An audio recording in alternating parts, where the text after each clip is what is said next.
Welcome to Fitnosophy, build your body, realize yourself. I'm your host, Gaia Domenici. I have a PhD in philosophy, I'm a certified nutrition and health coach, and a personal trainer in the making. This is my podcast, where we'll be discussing how body, mind, and spirit are all connected and how their balance defines our health. If you're passionate about training, nutrition, and overall optimal performance, then you're in the right place.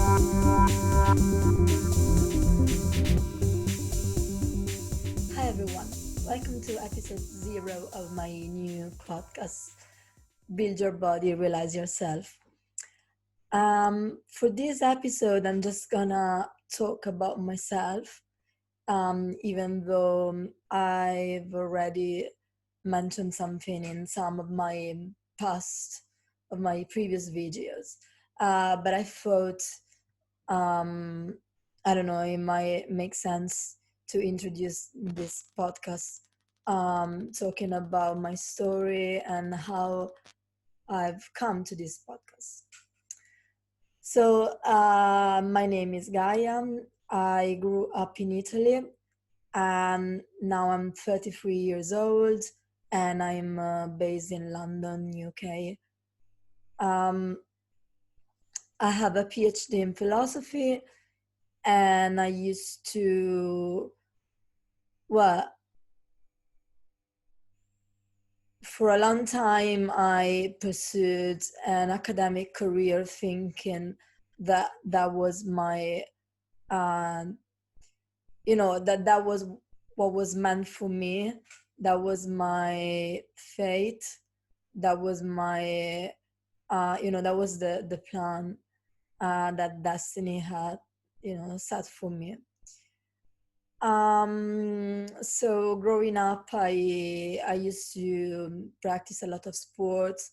I used to play football and basketball, and basically I started training when I was 20. So I started dating my husband when I was 18, and he was into bodybuilding and powerlifting. And I didn't like, how I looked. I thought I looked too skinny fat.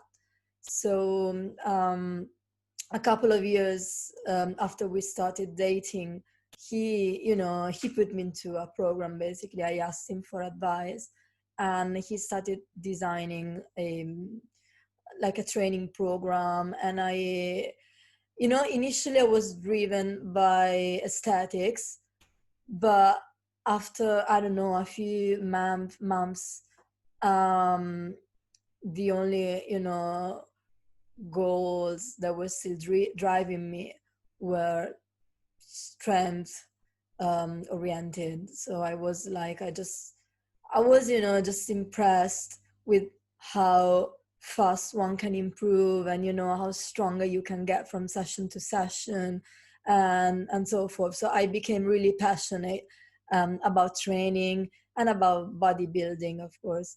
Because aesthetics was still there, but it wasn't. So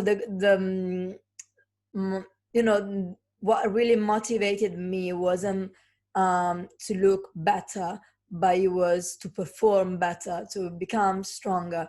And then, yes, of course, if I could also build some more muscles in certain areas, then it would be even better. But that wasn't, the ultimate goal. So at that time I was a student. I was a philosophy student, and I was very much into my subject. So I don't know. Sometimes you do something because that's what you believe it's meant to be done. That's what that's what everyone expects from you, right? So I've always been a very good student. I've always had very good school marks, and I've always loved learning new things. So I got into, I really got into philosophy that much, and I became extremely passionate about Friedrich Nietzsche.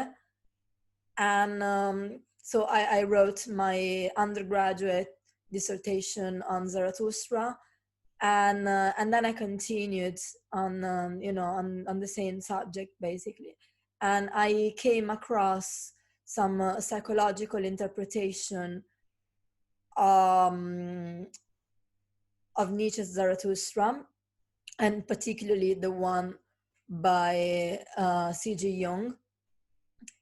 And because it wasn't very much studied at the time, I did it. So I wrote my master's dissertation, so my master's thesis on Jung's interpretation of Zarathustra, and new findings, like new research came out, new publications came out at the very same time. So straight after my master's, I went ahead on with my PhD on basically on the same subject, and I did a lot of archival research on. So what I did, I spent quite a long time in Jung's private library in what used to be his own house in Zurich, and I actually read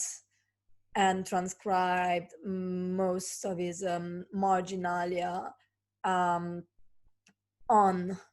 his his own copies of Nietzsche's book. So he was very much into Nietzsche. He was a reader of Nietzsche's books, of Nietzsche's works, and he had what I called a confrontation with him. So he engaged with him a lot. So he took a lot of notes reading his books. And well, long story short, what I did, I read most of those notes and transcribed them and put them into my own dissertation to back up my argument. So, and I defended my thesis 5 years ago in 2015. And my thesis came out in 2019 as this book, which you can buy online if you want. So it's called Jung's Nietzsche, Zarathustra, The Red Book, and Visionary Works. Why am I telling you all of this? Because that's part of the story. So basically, I was very motivated, I was very driven, I was so much into that kind of career, and I would have given everything just to do a postdoc and to grow into academia. So I was kind of living that life that's expected from an academic, from a young academic. So I defended my thesis when I was 28. I got married a couple of months later, and then I just embarked on a new project. I had a lot of things in mind, but obviously I didn't have money left. So I started working as a barista a couple of months later. It was already early 2016, sorry. So yeah, I started working as a barista, and I actually grew in the company I was working in. And in my free time, I would just, go ahead with my own research. And I was desperately trying to find a new subject to work on. What happened is that I mean, at the same time, okay, this was going on a level, but at the same time, as I said, I started training when I was 20, and in 2007, basically. So on one level, I was growing as a young scholar, as a researcher. but on a different level. I was, working out every day. I was training hard every day, and I would never, give up that lifestyle. And so these two things went on in parallel, kind of, yeah, till 2018, when then I came up with my brand Fitnosophy for the first time, because that's when I started, reflecting on it, and I started when I basically that's when I came to the conclusion that they were not meant to be two separate things. Like they shouldn't be, like excluding each other mutually. Like it shouldn't be either philosophy or just keep training, fitness, bodybuilding, whatever you want to call it. And at the same time, I was kind of lacking inspiration on the philosophical side, because I couldn't 100% relate to any existing schools of thought. I have a historical kind of background, but I don't really think history of philosophy per se is of any help to society. And at the same time, I could never, relate to more analytic philosophy. I could never relate to pure logic, and I could never relate to pure continental philosophy. Like I was into aesthetics, I was into a lot of different subjects, but I could never relate to any of those specifically. But I could so much relate to fitness, bodybuilding, and training as a lifestyle. So that's when I realized that that was my philosophy. And I'm not the first one, yeah? I'm not the first one who said that, because Mike Manser was, he used to say that. He was one of the greatest bodybuilders of the 20th century. And he actually wrote a few books. And in one of those, he argued that bodybuilding and philosophy are one and the same. I can't relate to his own philosophy either, because he was strict materialistic. So his philosophy was a strict materialistic one. I tend to adopt a broader vision, but on one thing I agree with Mike Manser. So I do agree on philosophy and fitness being possible to be considered one and the same. So that was late 2018, but I was still a little bit uncertain, because it was basically the way I was feeling was like I was living a life that someone had written for me. I could never really take full ownership of my own life, if you know what I mean. I was on a path which I guess I assume someone put me on. I had never deliberately chosen to be on that path. And okay, I have to say something more. I was vegan at that time. So I turned pescatarian when I was 17. And when I was 27, I became vegan. And I stayed vegan for 5 years. My health was super wrecked towards the end of my vegan period. I had super severe IBS. I had very low iron levels. I had just no energy. Like the thing is, on paper, all of my values were within the normal range, but I wasn't feeling good at all. I could never recover. It would take me up to even 1 week to fully recover from one workout. I was dead. I was feeling that. Anyway, I did a video on this. It's on my channel, so feel free to watch it if you want to. I was never vegan for health reasons. I was always vegan for ethical reasons.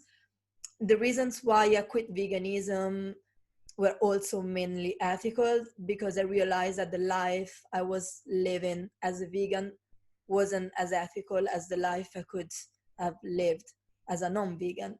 This is not to say that veganism is less ethical than being an omnivore or carnivore or paleo. I'm not saying that. I can say there are some people for whom veganism can be ethical. However, that wasn't the case for me, because due to my extremely bad IBS, I was basically slave of tofu, tempeh companies. Most of my food would come from abroad, or because even if it was locally produced, the soybeans would still come from abroad, right? And I was heavily relying on processed food, which are never healthy anyway. So for me, that wasn't ethical at all. I wouldn't feel aligned with my own values. Plus, I would feel extremely dependent of supplements, and I was always there counting my macros, counting my micros, and I would take protein shakes with me wherever I go, because I might not meet the my macros for that day. It was kind of a nightmare psychologically too. So anyway, that reason why I'm saying this too is because everything will come together in a sec. So this was the end of 2018. I was still vegan, but my health was worsening day after day, basically. Fast forward February 2019. No, actually, sorry, let me go back. It's still September 2018, right? I'm vegan. I've just started my brand, and I'm starting to see the merging of fitness and philosophy. I'm starting to understand what my vision is and maybe what my destiny also is. I'm still working at the coffee shop. I've got a friend of ours visiting in London. So she's with my husband and other friends, somewhere downtown. So I finish my shift, grab my scooter, and I scoot all the way down the street to meet them.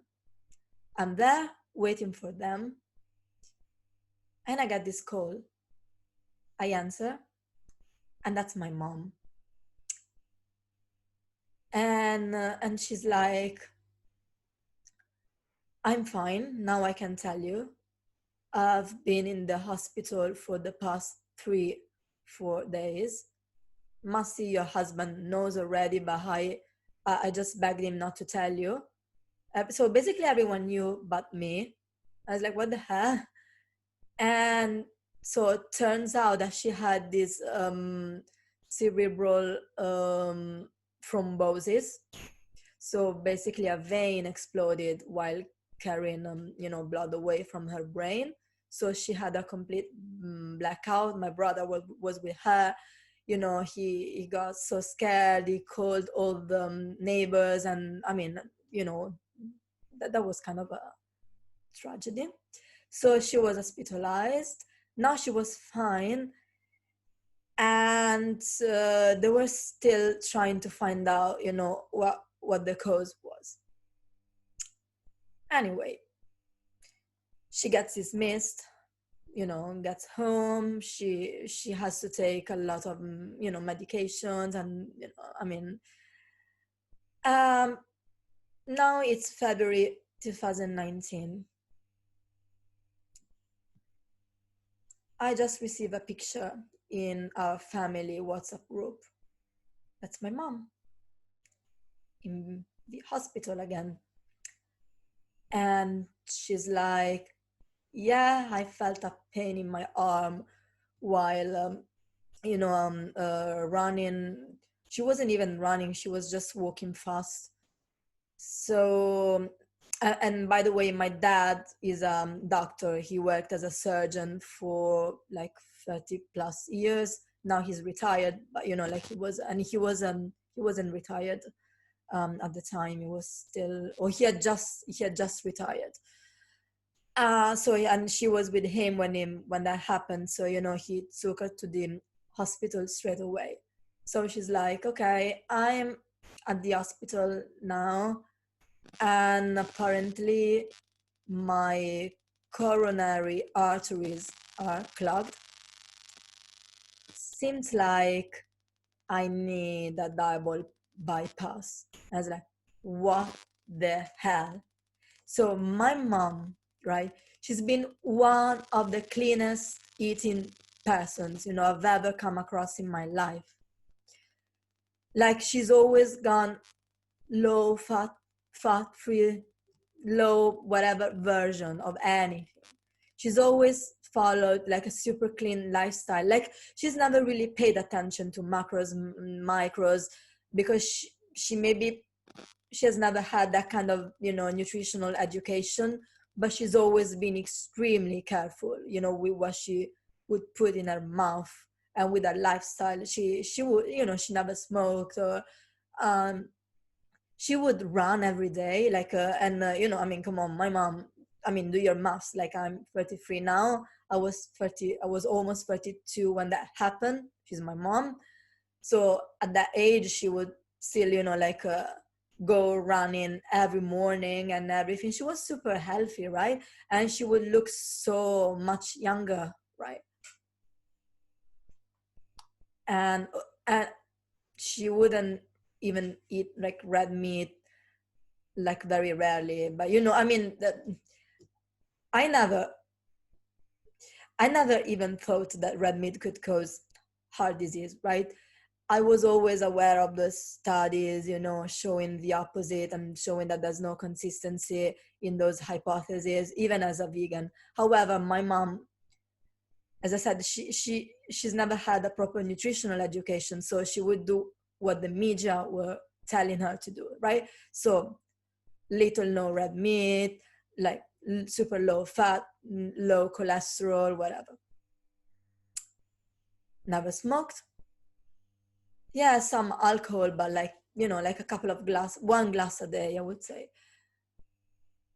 And she had a double bypass for coronary artery disease.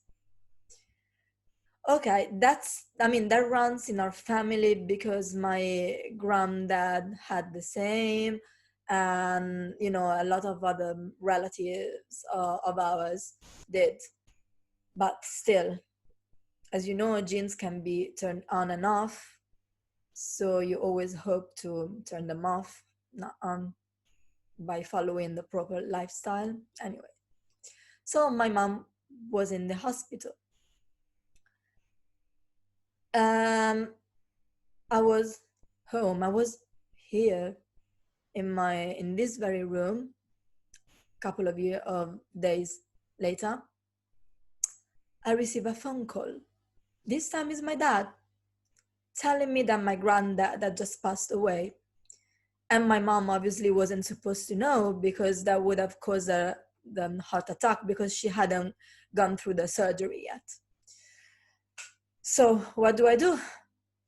Just book the first flight I can. I just call my boss at the time and tell him, listen, I'm not coming to work this week. I'll be back next weekend, and then you can put me on the rota, for the following days, whatever. So I just booked the flight, and the earliest that I could, and I just went. And I never seen my mom in such a great pain before, because when I went there, it was already the day after the surgery. it was late in the night. So basically the first time I saw her was 2 days after the surgery, which apparently it's the most painful day. And my mom is strong, right? She's always been kind of a strong woman, like, you know, those who never complain about anything, you know, who, you know, those kind of women who never eat, never feel cold, never feel hot, just, you know, I mean, that, you know, those people who always keep their mouth shut no matter what, go ahead with what needs to be done. And then maybe retrospectively, you know, they might say, you know what, I wasn't feeling that good. So she couldn't stop crying from pain, right? She couldn't stop complaining, moaning. She even sent our relatives away because she couldn't just bear, you know, having a conversation with anyone. She was in so much pain. And seeing her in, you know, in that kind of, in that sort of pain just put me in a even, in an even bigger psychological pain. That was the time when my first draft of the book was due. So I was kind of, I remember I was finishing the last chapters or the last editing I had to do in the hospital right next to her. And yeah, and then I came back, I came home. And you know, like subconsciously I started like feeling, like perceiving that something had to be changed in my life. I understood that my mom was never in balance, you know, like that my mom was never really, so my mom was never really aligned with her own values. She was kind of living the life that was expected to live from her, but she was never doing what she wanted to. And she wasn't, I mean, and she never even knew what she wanted to, because she you know, she had always put herself after her family, after her work, after, you know, everything else. She would never take care of herself, and that's how she ended up. And I said, okay, you know what, I mean, I started looking like her, and I'm not the only one. Like, you know, I started like taking a look around, and I realized that most people I know were living a life that wasn't truly aligned with, you know, with their own values and expectations, right? Because when you grow up, you've got some certain values you believe in, you've got your own ideals, you want to, you know, you got like a certain goals and expectations for your life, right? Now you go to uni, you get your degree, and then you start negotiating, right?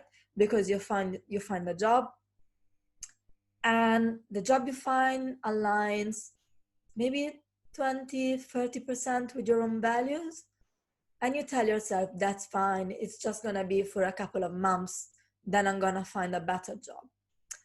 But then, you know what happens? Your own values actually change, because you become, I mean, because you adjust to that kind of lifestyle, and you start appreciating the money more than you used to appreciate your own ideals. And then you stick with that job for a little bit longer, because after all, it's not so bad. And then slowly, you know, it's like a circle.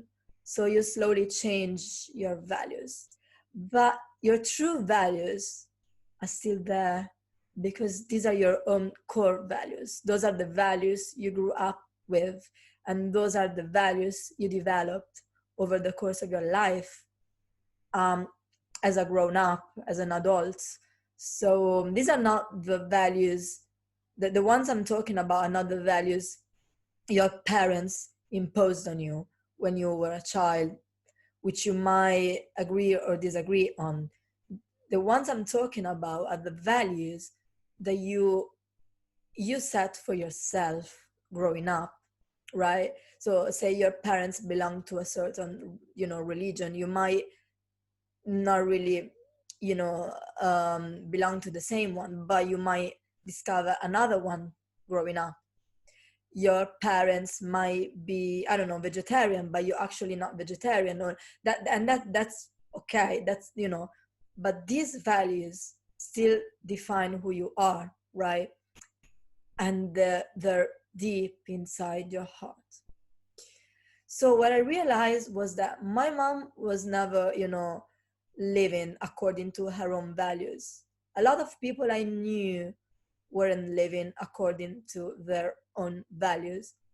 Me, myself, I wasn't living according to my own values because I was doing a job I didn't enjoy. I was just doing it for the money. I was trying to come up with an interesting research project that might appeal some universities. So not something, so let me remind myself of the reason why I studied philosophy in the first place, right? That reason being because it would give me freedom, because it was something that I truly enjoyed. That was something that I wanted to do. And now, what was the difference between myself and someone who studied, I don't know, any other subject, say a lawyer, or I don't know, any kind of office worker? There was no difference, right? But that wasn't the reason why I studied philosophy in the first place. And then I started feeling something weird. I started having some sort of intuitions about changing my lifestyle, changing my nutrition. It was like deep inside, I was craving meat. Like, I hadn't had any meat in 17 years. Was it 17? Sorry, 15 years. 15 years. So last time I had meat, I was 17, and then I was 32. So for 15 years, I hadn't had any meat at all. I did have some fish for the first 10 years, then nothing. I was vegan. And I started, my husband, he was never vegan, of course. He was always true a hardcore meat eater. So I remember, making meat for him and feeling a certain urge to touch that with my hands, which had never happened before because I'd always been disgusted.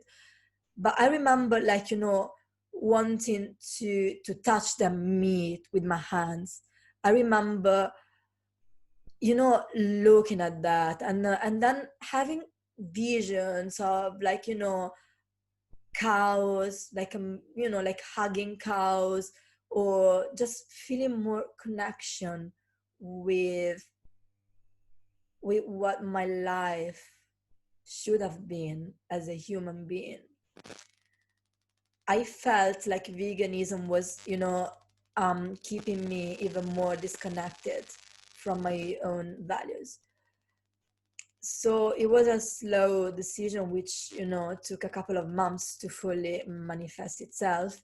But when it did happen, I just, had beef, like, out of the blue. Like, one day I told my husband, I'm gonna try meat. He's like, what? And like 2-3 days later, I made a stew for him. And so we went to the farmer's market. As always, we bought meat and I made a stew and I had some. It didn't taste good because I never enjoyed the taste of meat. I mean, okay, now I love it. But growing up, I never enjoyed the taste of meat. But I remember I felt like it was the right thing to do. It was like the first step. So, and that was April. That was the 7th of April, 2019. And I started, getting really into nutrition. I started listening to podcasts and reading, articles and peer-reviewed articles from journals, stuff like that, on micronutrients, bioavailability. Because I never bought into the lie that, the mainstream media have always tried to tell me. Because anyway, my mindset is a very radical one, is a very critical one. I never I need to read something, by myself and for myself before believing in, whatever someone else tells me, right? So, and I've never found the vegans' arguments to be convincing at all. But I was never really, into bioavailability of micronutrients or into I knew some sort of things, but I was never, I had never been into like detail. And that was June. And I realized that what I really wanted to do was to become a health coach, because I remember I had gained a lot of knowledge by then, on nutrition, on health, and I had a vision. I was kind of enlightened. I was like, yes, this is a balance. Like, it's a balance between between diet, between exercise, between spiritual practices. That's a balance that everyone needs to achieve, and that's nothing new in this. I'm aware of it, but the thing is that knowledge alone won't save the world, right? So I didn't want to be the one who held the knowledge. I wanted to be the one who could share such knowledge with other people and help them achieve the same kind of knowledge and improve themselves, become better individuals, more in tune with their own nature as human beings. And that's the difference between someone who just holds a qualification, a degree, whatever, and a coach. And this is also why I decided not to take another degree. Like, I could have just, done maybe a master's in nutrition, but that would have been of no help, because probably the knowledge I would have achieved wouldn't have been much bigger than the one I have achieved just by reading, articles, listening to the right people. And that if you got the right tools to do it, you can do it by yourself, right? I mean, if you want to work as a registered nutritionist, as a registered dietitian, because that's the job you want to do, yes, you definitely need to hold the qualification. But if you just want to become familiar with ultimate scientific findings, in the nutritional fields, and you already hold a PhD, or anyway a very high university qualification, you don't really need another degree. What you do need is a training in coaching, because that's what you need to teach other people. And why coaching and not teaching? And you see, everything's coming together, because that's something I also wrote in this book relating to these authors I was dealing with. But it's something I myself truly believe in. So what's the difference between a teacher, someone that has to be kind of emulated as a model, and someone who could be called a leader, an inspiration? Let's call them a coach. The difference is, when you just put yourself as a model to be emulated, right? You don't allow your pupils, your students, your followers to find their own motivations and to find their own reasons to do something. You don't really allow them to discover themselves. What you just do is like, I hold the truth. This is the truth. if you want to achieve the same truth, all you need to do is to follow me. But these people, they might not share your own truth. They might have a different idea of what a truth should be, right? Or they might share your own idea of truth, but they might know, they might not have, figured out that truth within themselves yet, which might take them time. On the other hand, you have the coach. What does a coach do? A coach tells you, so doesn't matter which one my own truth is. All that matters is that I will support you. I will give you all the tools you need to find out what your own truth is and how to stick to that truth. So I wanted to become someone like that, to be aligned with, first of all, with my own philosophy, because I've written precisely that in my book. So I wanted to spread the same kind of message. And I had the perception that, in academia, you can't do that because all you do is teach other people. And I didn't want to stay on that kind of a hierarchy. I wanted to be more of a one-to-one person with my, let's call them followers, students, pupils, clients, with other people. And so that was reason number one. And reason number two, because obviously that's how we really, that's something that really works to help people make significant behavior changes into their lifestyle. So I had like, that vision. It's like, this is what, this is what I want to become. In my philosophical education, I spent so much time dealing with self-becoming, become who you are, actualize yourself. You can only realize what you were meant to become at the end of your journey. But what was I meant to become? I was meant to become a coach. So I did this course, and towards the end of my qualification, so this was my course, yeah. And I finished my school in December. So it took me 6 months because I was so motivated that I, just took all the exams that I could, as soon as I could. I would spend all of my free time just studying, that school was meant to last 1.5 years, but I did it in 6 months because I was so much into it. But I'd always had another dream since I was 22, which was I would like to become a personal trainer.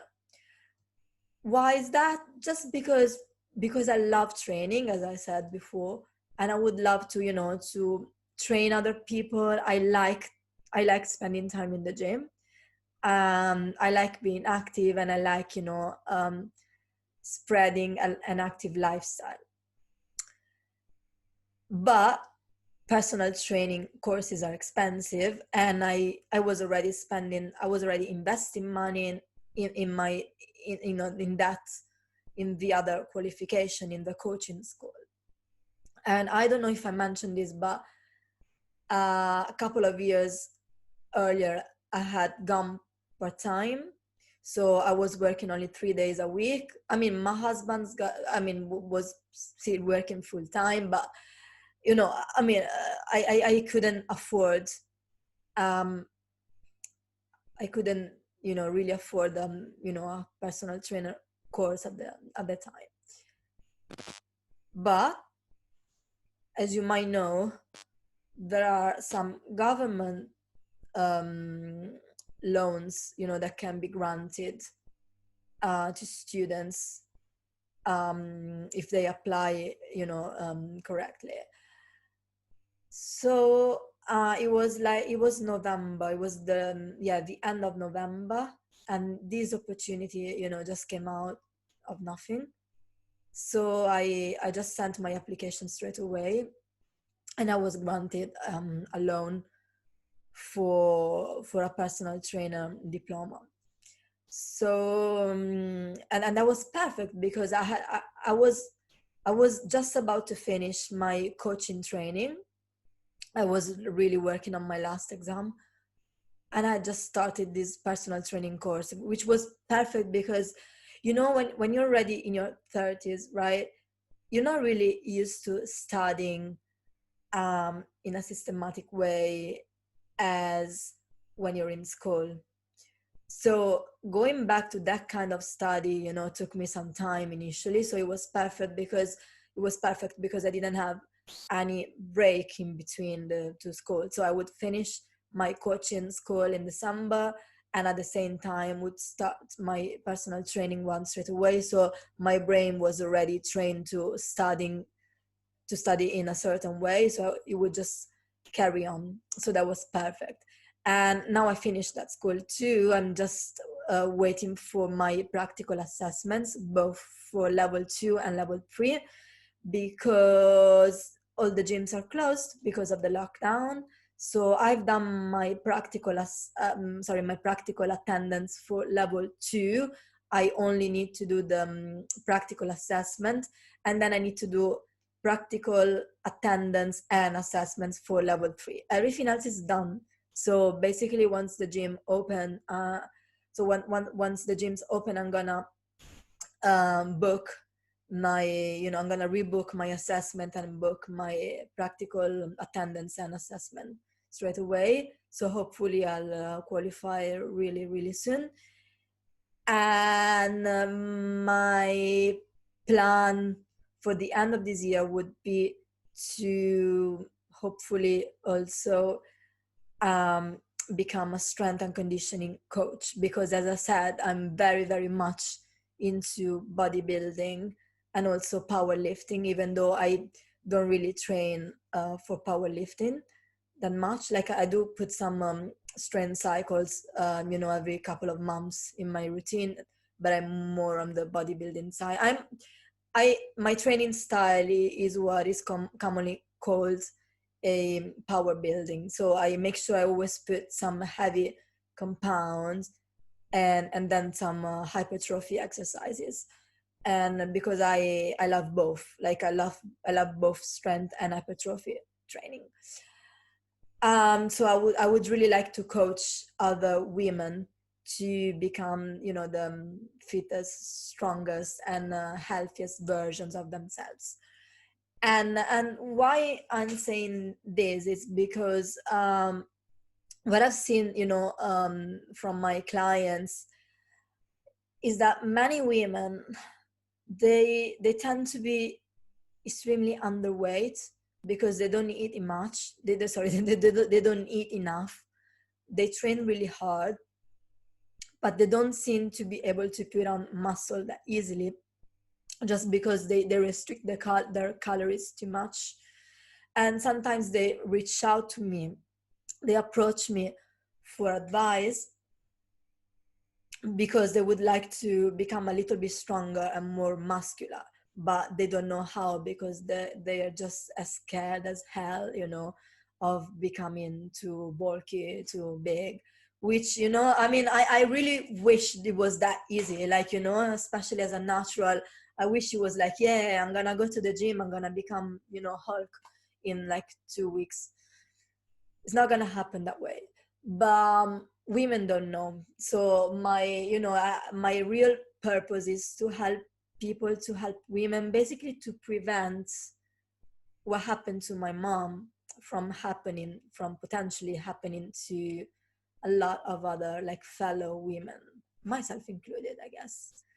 And so I believe, there are a lot of studies supporting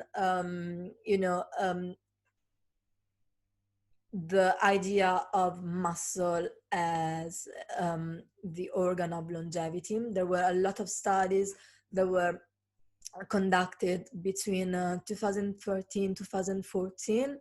I might link to some of those in the show notes, and anyway, I'm gonna write a blog post very soon on my website, fitnosophy.com, with all the references. But what I do believe is that muscle is the, organ of longevity. And the way I regard muscle is like a bank of longevity. So you invest now, you build some solid muscle, and then when you turn 55, 60, 65, 70, and you might run into the risk of sarcopenia, which is the loss of muscle mass, which is led to, high rate of mortality in the elderly population. So when you reach that threshold, you'll have, muscle to spare. And so you won't die from that. I mean, you will eventually, but you won't die from like a direct cause of it, which happens overnight. You will just die after a long, happy life.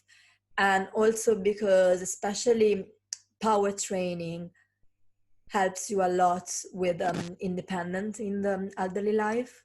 So when you're like in the old age, so like your ability to stand up from a chair or to just walk the stair, like climb the stairs by yourself, it all depends on how powerful you are, how explosive your movements are.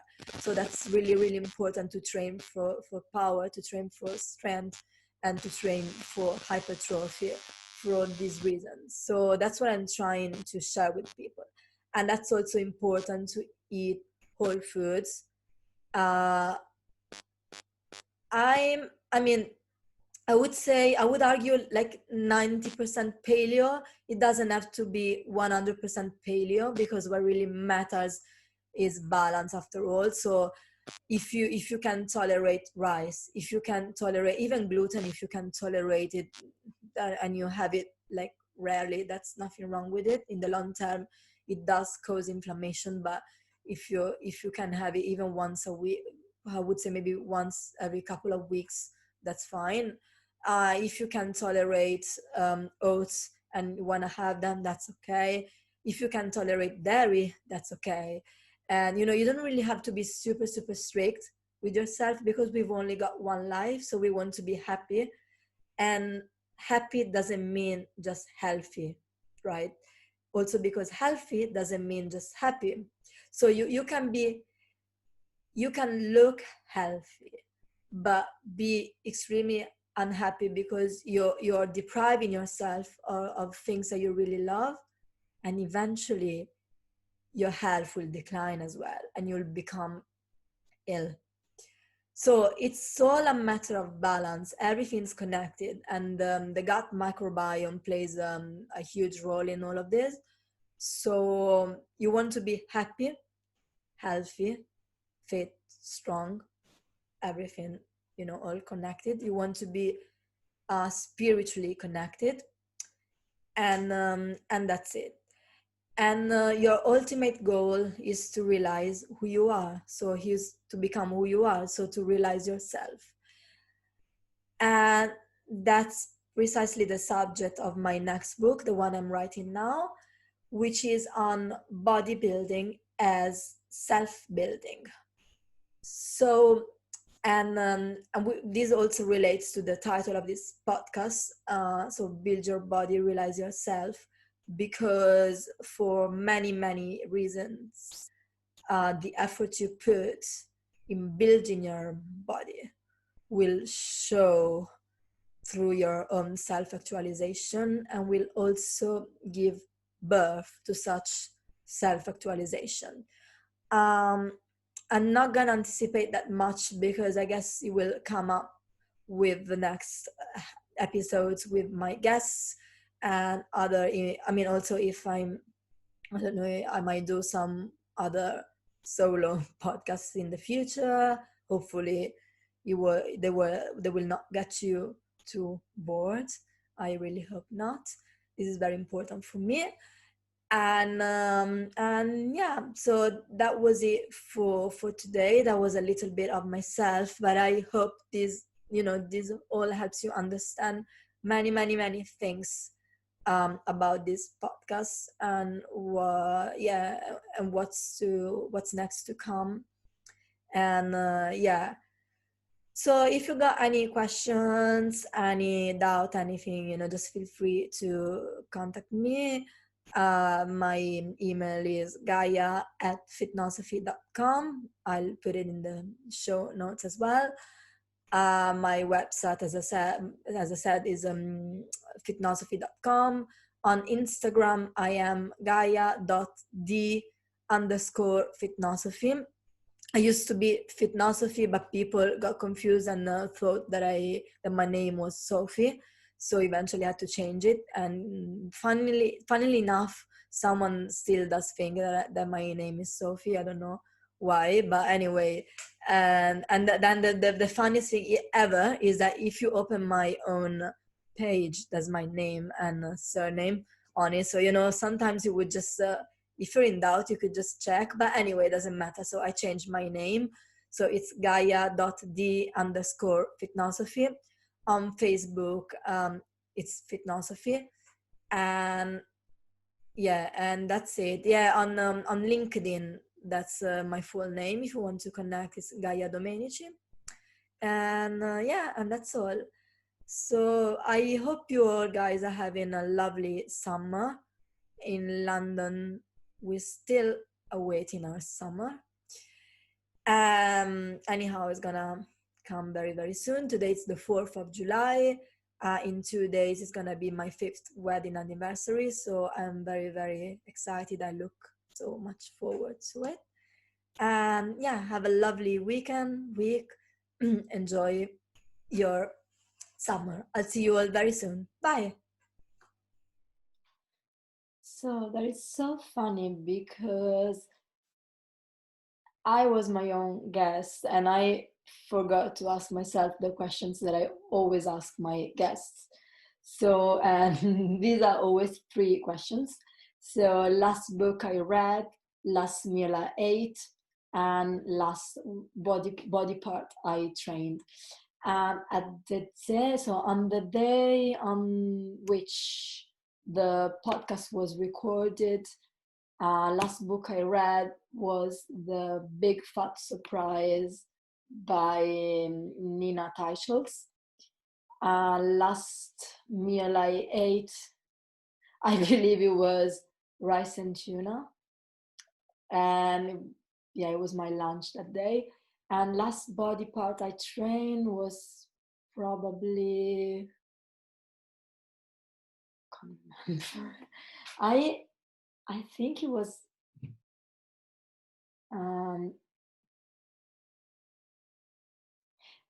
I definitely think it was arms and shoulders because it was a Saturday and and I was still doing my last split.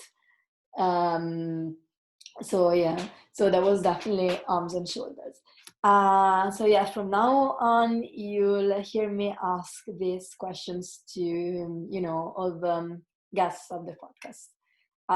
It was lovely to catch up with you guys. See you soon. Bye.